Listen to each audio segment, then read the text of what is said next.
Welcome to Cordell and Cordell's Men's Divorce Podcast, moderated by Managing Partner and CEO Scott Trout, bringing you information for guys before, during, and after divorce, and everything related to family law. This podcast is not to be taken as legal advice, and no attorney-client relationship is established.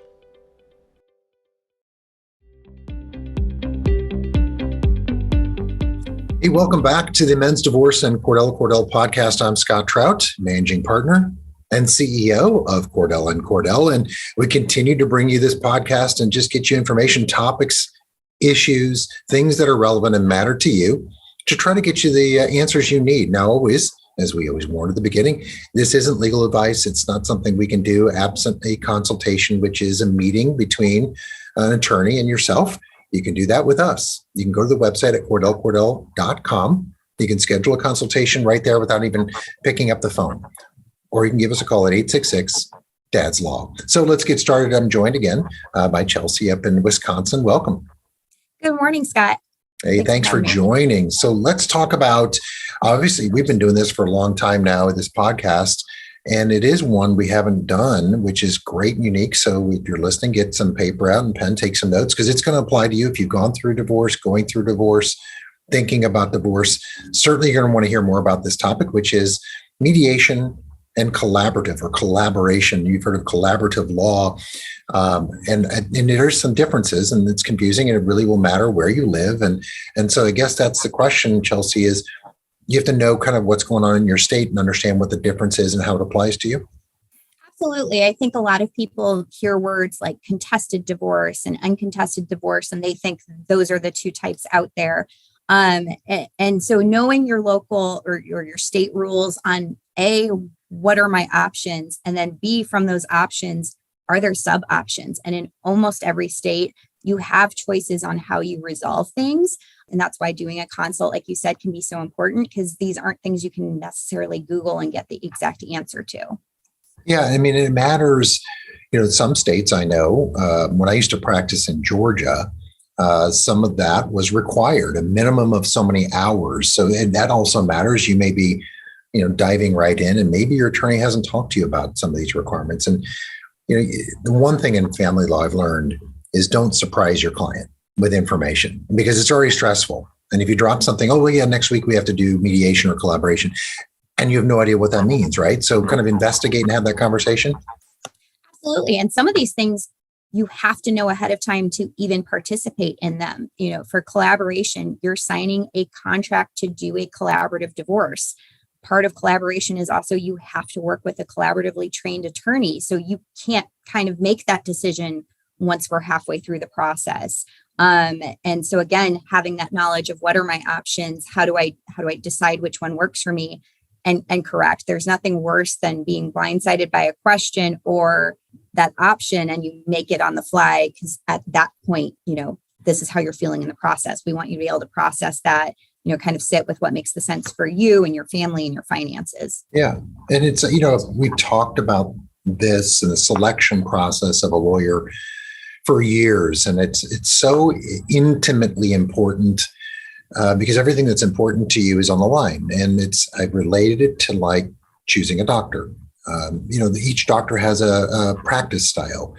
And that relationship has to be one of trust and understanding and just fits what you need. Like, I'm really comfortable with my lawyer. And so I would imagine that is equally important when you're thinking about a choice of a lawyer. It's funny, I say that because there's a choice of a lawyer is an important decision. And there's a legal line we have to use. And it's so true. It is an important decision. And I imagine if you're thinking about your lawyer, you want, as you just mentioned, you want one, maybe they're trained in collaborative, or maybe they don't even like to engage in mediation or collaboration. And that's got to be important. Absolutely. I mean, part of what you're deciding is what is the tone that you want to be setting forward. A lot of people come in consults and they say, I want a bulldog. And part of what we're trying to do is figure out, is that really what you mean? Or what does that mean to you? Aggressive can be fantastic in certain cases, but we like to be smart aggressive. We don't want to ruin your chances for settlement if you want to settle. Finding out, is your attorney someone who's pro mediation, pro alternative dispute resolutions? There's so many phrases out there that you might hear. Arbitration, what does that mean? And so A, what does your attorney want to help you accomplish? And B, do you have that full understanding of what those means? And when you're deciding on that attorney, thinking, how am I going to feel when they're in the room with me and they're presenting that personality, if you will? And is that going to further my position? Yeah, I mean, I'm not trained in collaborative law. I'm not trained in mediation, and I think as you ask questions, and if I'm listening here, I'm thinking, okay, what do I ask somebody I'm interviewing? And that is, what do you think of mediation? What do you think of collaborative law? And not maybe in the formal sense. So I can tell you that the listener, and that is, when my clients come in the door, I'm a big fan. I like to litigate. I'm a litigator. I'm a trained trial lawyer. I've been doing it for almost 30 years. I'm not afraid to try cases, but I'll tell my clients up front, hey, let's think about mediation, not in the formal sense, perhaps. You can always do that. But I always do what I call informal. We get all the parties in the room, the other attorney, and we try to mediate and see before we get into a nasty litigation that could be drawn out. Now in a post-COVID era, things could last years. Depends on the state and the city and the county. But I imagine that's got to be a concern, is finding a lawyer that has that balance, that isn't, mediation, and we're going to settle it no matter what in mediation kind of theory. And I'm not that. And I don't think any of us really are, because I think it's damaging if you're going to sell someone out and force them to settle for something they don't want. There's this theory or this, type of lawyer that knows better than the client and will tell you, yeah, you need to do this, right? Right. I mean, and part of our job is to give you realistic expectations and to say, what do we think your likelihood of success, or, could it go better or worse than where that offer is that's maybe on the table in mediation? But I think as a firm, we'd like to make sure that our clients know they are the decision maker. And so that's also important when interviewing your attorney. Also finding out, does your state require certain steps? In Wisconsin, mediation is required on custody and placement if there's a dispute on that. What's different about it here is that that court-ordered mediation, your attorney doesn't come to it. So a lot of times it doesn't result in an agreement because you're sitting there going, they've prepped me for all this, but I still don't know if I want to agree. But it would be unfair to a client to think, I'm not doing mediation at all. And then the court tells them, but you have to. It's going to cause frustration. And like you said, as a firm, we're trained litigators. We are more than happy to take that case and fight it out if we need to.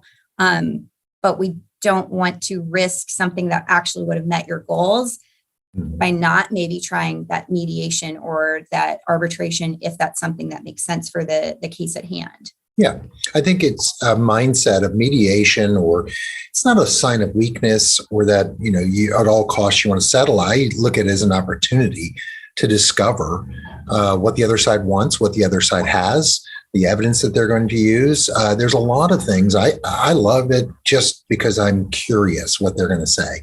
And that better prepares us for litigation if that's the route we take.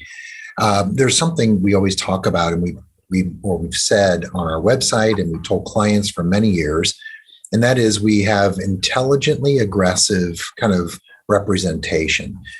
And it's a big words, right? What does that really mean? But I think that applies when you're searching for an attorney, whether it's in the trial aspect or the mediation, and that's got to be important as well. Right. I mean, we see a lot of people that had an attorney first and then are finding new representation because that fit wasn't right. And I think one of the most common things we hear is they weren't fighting for me. And fighting doesn't necessarily mean going into the courtroom and banging your hands on the table or getting loud and boisterous with the judge. It's making sure that they're zealously advocating for your position, whether that's behind closed doors, whether that's via an email with the other side. And sometimes too, it's having the client saying, I want you to send X, Y, and Z. And part of being intelligently aggressive is saying, I don't think that makes sense. Things are heightened, or we're trying to resolve something else. Let's talk about it. Let's explain why. Here's how we're still advocating for you and how we are still fighting for your position, so that where we're coming from. There's also nothing worse than seeing someone like put on a show in the courtroom and you're going behind closed doors. They've been pretty laissez-faire. There's a lot of personalities out there in the legal field. And sometimes too, we're telling you, oh, your wife hired so-and-so. This is their style. This is what to expect in that. Yeah. It means, we throw these words, because you and I are so used to the words in our practice. There's other words like arbitration that you typically hear in civil law, but mediation really probably means different things to different people. And I think that's why this is such an important conversation. And it's important to have that in the beginning, right? With your attorney, even in the consultation. And because you may have someone that comes in the door and says, well, yeah, we're amicable. We want to resolve it. We'd like to mediate our differences. But who knows what that necessarily means? So it is important for them to have that conversation. And for us and your attorney, if your attorney you're speaking with doesn't question you about what that means to you, then I think you're at the wrong place, right? Absolutely. Also, just the phrase mediation has taken this new context in the last few years. Traditionally, the thought was it's me and my attorney, her and her attorney, this third party mediator. Is that a retired judge? Is that another attorney? Is it somebody with a different background, depending on your state? A lot of people now interpret mediated divorce to mean both of us hire one attorney to mediate the issues. It sounds fantastic. And in some cases, it absolutely can be. It's important, though, that you as a client know what that means. You know that that person is not looking out for you. They're also not looking out for the other party. But what happens then when maybe you guys are still amicable, but you have a disagreement on something and you're at a stalemate? Where does the process go from there? Oftentimes people want to know they still have someone in their corner, even while they're mediating. And also, when do we bring that mediator in? You don't necessarily want to bring them in too soon. Like you said, if you don't have enough information. Other cases, it makes sense to get them in right from the beginning. And we go 4 different sessions and deal with different topics each time. So it's not a one size fits all. And again, you want to know, what does that attorney have experience-wise in doing those different types of mediation? So the trend, which is interestingly, I've used it sporadically before COVID, but what I'm seeing, and I'm curious if you're seeing the same thing, is because the timeline to get your cases resolved has been so long. I was just talking about this last night. I have a client where we filed in December of 2019 and we're still not even set for trial. In Missouri, where I primarily practice, there was a rule that every case had to be completed in this county between 8 and 12 months, no longer. That is out the window. Obviously with COVID. So what we're seeing is parties using alternative resources to hire a mediator to essentially try their case. And are you seeing the same thing? Absolutely. And I think it both helps from a time perspective, because you can also then choose from different mediators based on what their availability is. And like you said, courts are so backed up. Wisconsin is very similar. Cases are supposed to be done within a year. There should be exceptions to that when needed. So many of our cases are still lasting over that because we just can't get in front of a judge. And then especially if you need more than a few hours for that trial, they're looking months out. So a lot of clients are doing arbitration as a way to bypass that process where we're not going to reach an agreement in mediation. She and I are not going to see eye to eye and sign on the dotted line. So arbitration is fantastic because a decision is still coming out of it. You're still getting to be heard. You're still having an explanation for what's happening, but we're not having to wait for that judge to have an open spot for you 6-8 months after that year-long period. So we're focusing a lot on mediation. What is the difference between collaborative law, collaboration? What is it? What kind of in a nutshell, if they're trying to figure out the difference, what is it?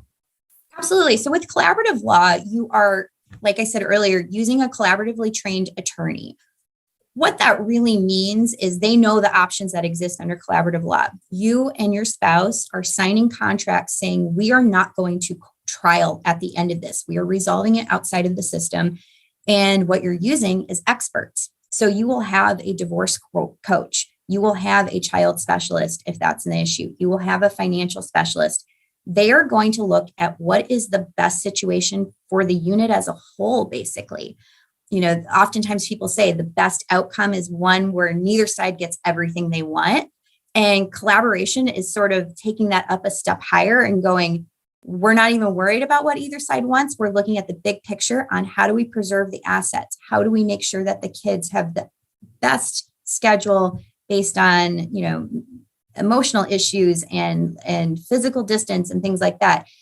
Where people sometimes think collaboration would make the most sense is, oh, we're amicable, we get along, we know we're going to reach an agreement, so why not do collaboration? And sometimes that can be great. Where it actually is the most beneficial, though, are the people that have the most disagreements, because you have this third party expert and because you both have resolved to not take it to trial. Sort of people can't play games. Yeah. And the downside obviously has to be expense for collaborative, right? Absolutely. I mean, obviously, the more professionals you have in the picture, it sounds like it's going to get costly. And there's definitely truth to that. And again, that's something that your attorney should be talking to you about extensively before you sign that collaborative contract.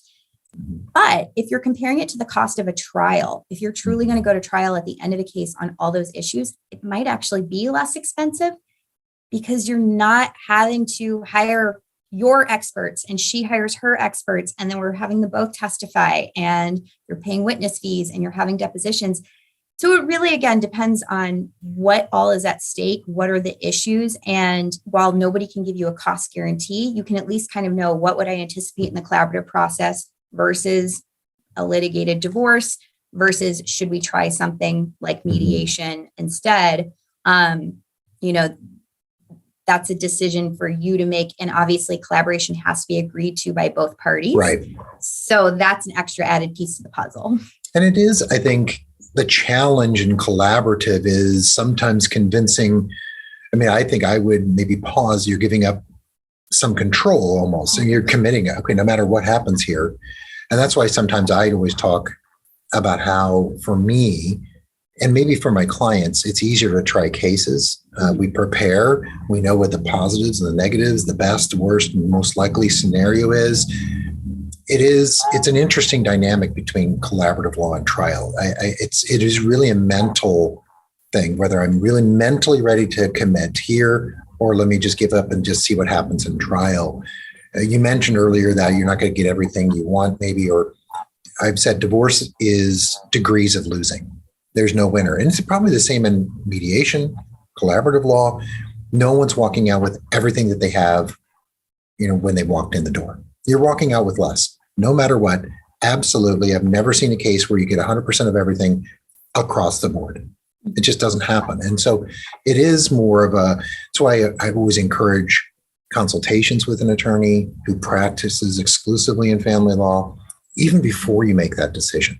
Maybe prep yourself, see what's possible, see what's likely, get an opinion, and then you can really adequately decide, is collaborative right for me? Is mediation like I'm dipping my toe in the water and I can back off? Maybe that's the right approach, right? Absolutely. And I think too, when you're consulting with those attorneys, part of what they're going to tell you too is how the other attorneys in that field are. So collaboration, if you're only working with other collaborative attorneys, that's also a piece of the puzzle. Who is she going to hire? What are their styles? Are they the type that drag things out or not? And I often recommend too, do multiple consults. As much about picking your attorney is the knowledge they have. It's also about fitting with them and their firm. And I agree. You want somebody that this is what they do 24/7. You don't want someone who dabbles. Also because they're less likely then to know all the different options that are on the table. And I think most attorneys too want to know that you have sat with that decision before committing to collaboration, mediation, having that trial. And again, part of what we want to notify you is, are there things that you don't get to decide that the court will say you must try this? Or I don't mean a trial. For example, in Wisconsin, in almost all of our cases, even if there's no children, most judges will say, try mediation or arbitration before we schedule a trial date, because they want you to reach an agreement if it's possible. Your attorney should prep you for that, so you're not getting blindsided, being told I have to jump through another hoop. Yeah, and that's the one thing I like about family law is, a lot of people think, well, it's the same thing every day. And it isn't. There are nuances with every file, every case, every client. which does require, I think you've said one size doesn't fit all, and that's so true. And that's why it's a conversation. That's why, an hour in a consultation with you or with any of our attorneys, it's so valuable to try to get some direction, some advice, because, my brother went through it, or my sister went through it, or my friend's done it. And you think, well, yeah, my case should take that same path. It doesn't. And it's a common comment. Well, my brother's friend's friend got divorced and he only did this. Everything's different. I said judges could hear the same case, 10 times and have 10 different results. That is the unique nature of family law in and of itself. It's just an odd. So one size doesn't fit all, right? Absolutely. And that's part of the terrifying position of being that client is if someone gives you a guarantee, run for the hills. We'd all be multimillionaires with a crystal ball if we could guarantee the outcome. And truly, too, some attorneys will tell you, I'm not a good fit for you, and you want to hear that if they can't do what you're expecting. Part of that consultation is finding out what your expectations are, finding out what you're hoping to accomplish from this. It's not just us giving you information, is making sure both sides have a full understanding. Even in these states where it's no fault states, we know emotions matter because it's also going to talk about the personality styles of the parties, which might tell us, is there an option that is better based on the emotions that are going on? Yeah. Goal setting. We talked about that in podcasts about goal setting early on, because as a lawyer, I want to make sure, I can't promise you that I'm going to attain a goal. Sometimes it's fairly direct if it's separate property and there's some pretty clear law on our side, but who knows what's going to happen. But ultimately, it's about, if I feel like I can position a client to the best chance to achieve it, that may be a success because, obviously here at Cordell, it's about the process, the experience, walking with them and making sure that they feel like they're attended to as a customer, not a client. But again, I think goal setting is important. Yeah, I agree with you. So. Absolutely. And I think too, it helps us have a reference point where we can also say, this might seem totally unrelated, but here's how that's working towards the goal. Or when we're giving you tasks, sometimes it's like, well, why do you need that? We can again contextualize it and say, here's how that's helping us get towards that goal. So it helps on all ends, making sure that this feels as much in your control as possible. Great. Well, Chelsea, good stuff. Great information. I know everyone got a full page of notes after today. So thanks for joining. Thank you. Well, continue to tune in. If you haven't subscribed yet, do that on Apple iTunes. You'll be alerted every time we drop. Also, virtual town halls. If you haven't heard about it, check us out. Go to our webpage at CordellCordell.com. Check us out on social media. You'll find out information about our virtual town halls. And that is a chance for you to log on and get online for 30 minutes with a panel of Cordell and Cordell attorneys live, ask questions, and you can get some answers right then and right there. So it's free, just 30 minutes, usually in the afternoon. Check out our next one coming up here, and you can join in as well. So until next time, have a great week.